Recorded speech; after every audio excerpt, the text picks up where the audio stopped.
Hello, wizards, witches, and everyone in between. My name is Emma, and today I will be sharing with you the books that I acquired so far in 2019.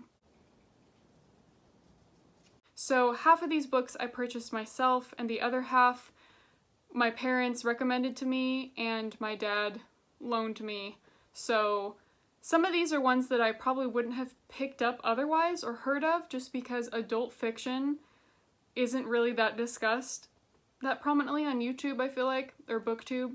So I'm very excited, and hopefully this will bring more of these books to light that we haven't heard of that often. So I'm going to start with the ones my parents loaned me, and then I will move on to the ones that I bought today. So I have 12 books in total, and the first one that my parents loaned me is The Last Season by Blehm. And I had read Wild last December or January, I can't remember, but I really enjoyed it, and I like those kind of books, the kind of non-fiction adventure-y style books, and so does my dad. So this is one of those types. Destined to become a classic of adventure literature, adventure literature, that's the name for it. The Last Season examines the extraordinary life of legendary backcountry ranger Randy Morganson and his mysterious disappearance in California's unforgiving Sierra Nevada, mountains as perilous as they are beautiful. Blehm's masterful work is a gripping detective story interwoven with the riveting biography of a complicated, original, and wholly fascinating man.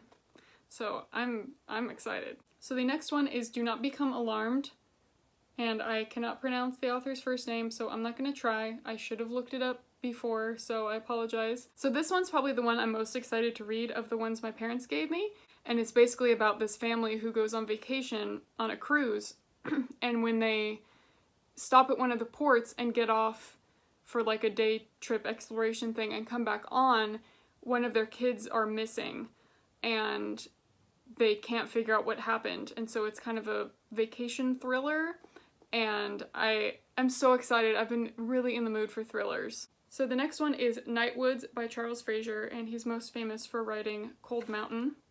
And the back of this says, novel set in small-town North Carolina in the early 1960s, with his brilliant portrait of Luce, a young woman who inherits her murdered sister's troubled twins, Frazier has created his most memorable heroine.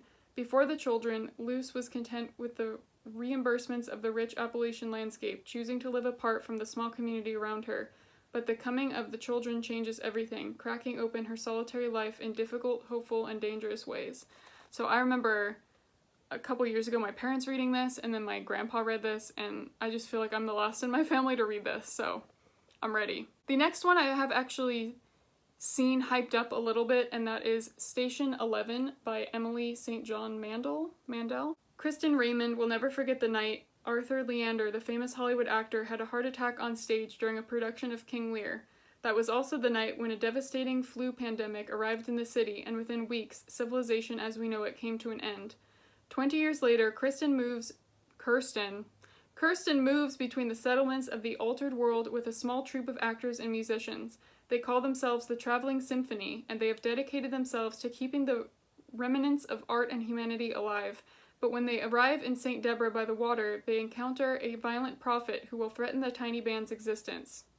As the story takes off, moving back and forth in time and vividly depicting life before and after the pandemic, the strange twist of fate that connects them all will be revealed.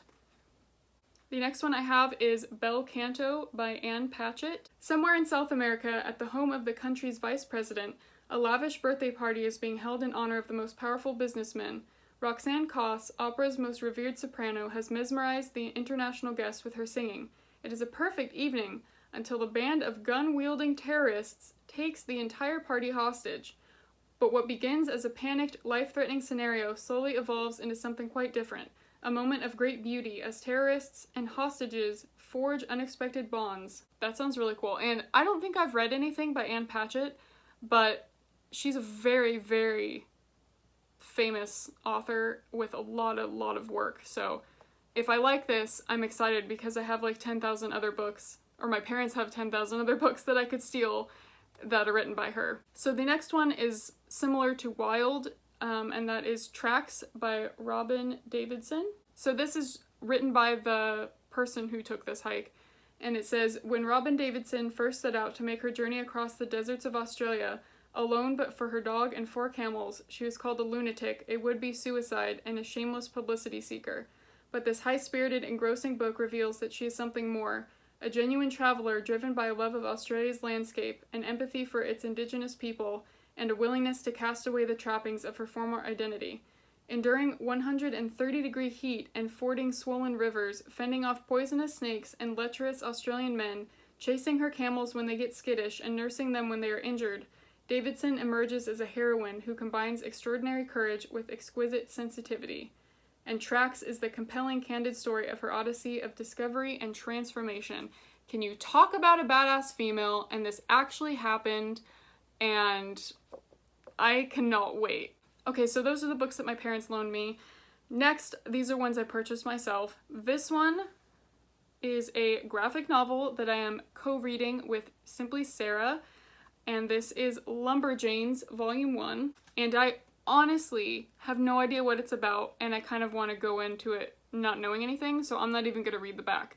But I'm very excited, because when I purchased Paper Girls Volume 1 from Amazon, this was immediately recommended to me, so I hope it's good. Alright, so my husband this morning tagged me in an Instagram post from my local Barnes & Noble's Instagram account, and I'm assuming this is all Barnes & Noble's, not just mine, but they were having a 6-day sale, and a bunch of titles were 50% off, and if you buy 3 books or more, you get a free tote bag, and they had like 4 to choose from.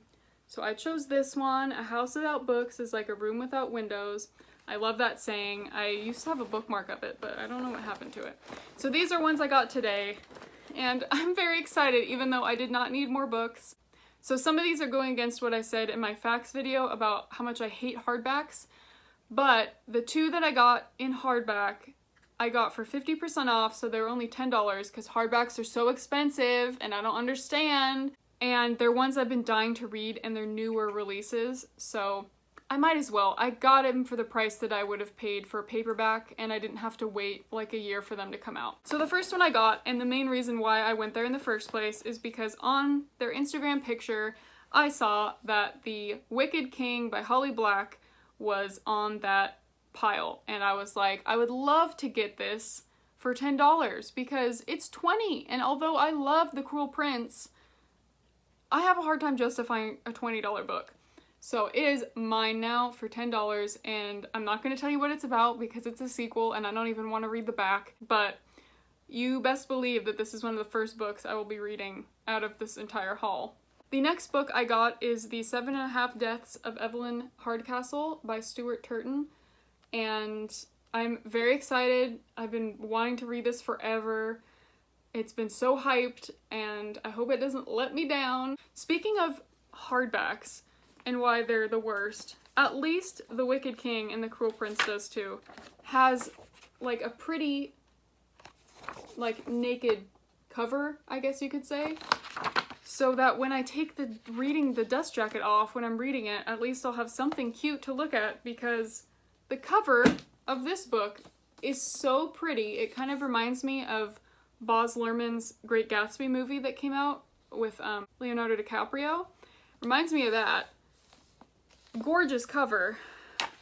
But would you look at the inside? Plain as hell. That's so annoying, because when I'm reading it, I'm going to be looking at this. I'm not going to be looking at this. Sorry, I apologize for the rant. So here's the plot. Evelyn Hardcastle will die every day until Aidan Bishop can identify her killer and break the cycle. But every time the day begins again, Aidan wakes up in the body of a different guest, and some of his hosts are more helpful than others. The most inventive debut of the year twists together a mystery of such unexpected creativity, it will leave readers guessing until the very last page. Alright, the next book I got is a good old paperback, and this is one I have heard good things of as well when I've been looking up psychological thrillers, and this is The Good Girl by Mary Kubica?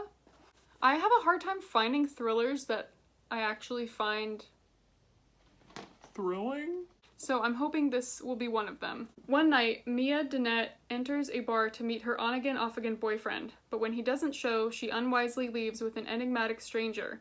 At first, Colin Thatcher seems like a safe one-night stand, but following Colin home will turn out to be the worst mistake of Mia's life. When Colin decides to hide Mia in a secluded cabin in rural Minnesota, instead of delivering her to his employers, Mia's mother Eve and Detective Gabe Hoffman will stop at nothing to find them, but no one could have predicted the emotional entanglements that eventually caused this family's world to shatter.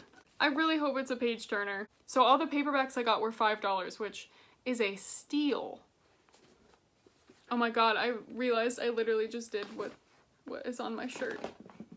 Love it. So the last two paperbacks I got, good old thick, flimsy paperbacks, are Stalking Jack the Ripper and Hunting Prince Dracula by Kerri Maniscalco. Look at how gorgeous these covers are. So I have seen a couple people haul Stalking Jack the Ripper, but I don't know if I've seen anyone talk about what they thought of it, and I didn't know that there was already like another one out. There's actually a third one out, but that was hardback, and it wasn't on sale, and it's hardback. So just honestly for this cover alone, I'm like here for it. There used to be this show with Matthew Macfadyen, who is the guy who played Mr. Darcy in the Keira Knightley Pride and Prejudice, and it was called Ripper Street, and it was a BBC show, and I don't know if any of you have heard of it, but I really, really enjoyed it, and this kind of just reminds me of that. I think it got canceled, or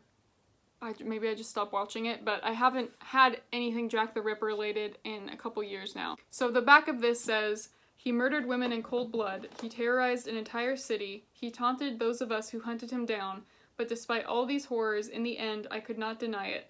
I was the girl who loved Jack the Ripper." I don't have any like specific expectations for this because I don't know how, like what the tone of this book is gonna be, but I honestly don't care because the plot just seems so cool. And then the back of this one says, "A man impaled by a sharp wooden stake. A young chambermaid drained of her blood. They say it's Prince Dracula arisen from the dead.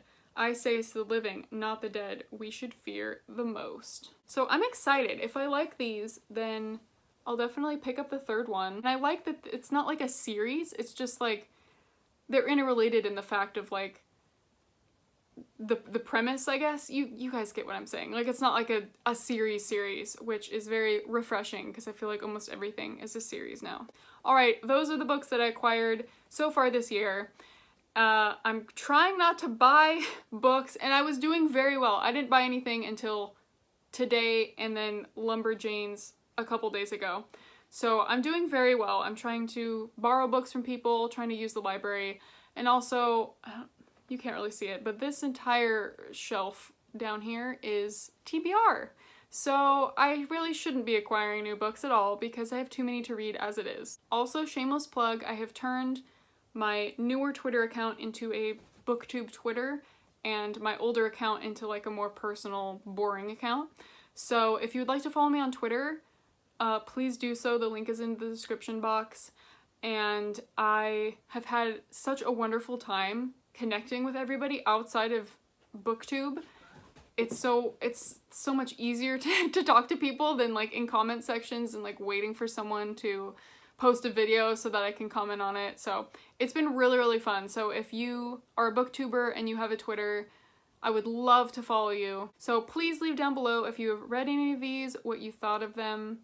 I'm very excited to get to them. I'm hoping to read at least half of them in March because I do have a couple series that I also want to finish in March. But I hope you guys are having a wonderful day and I will talk to you later. Bye!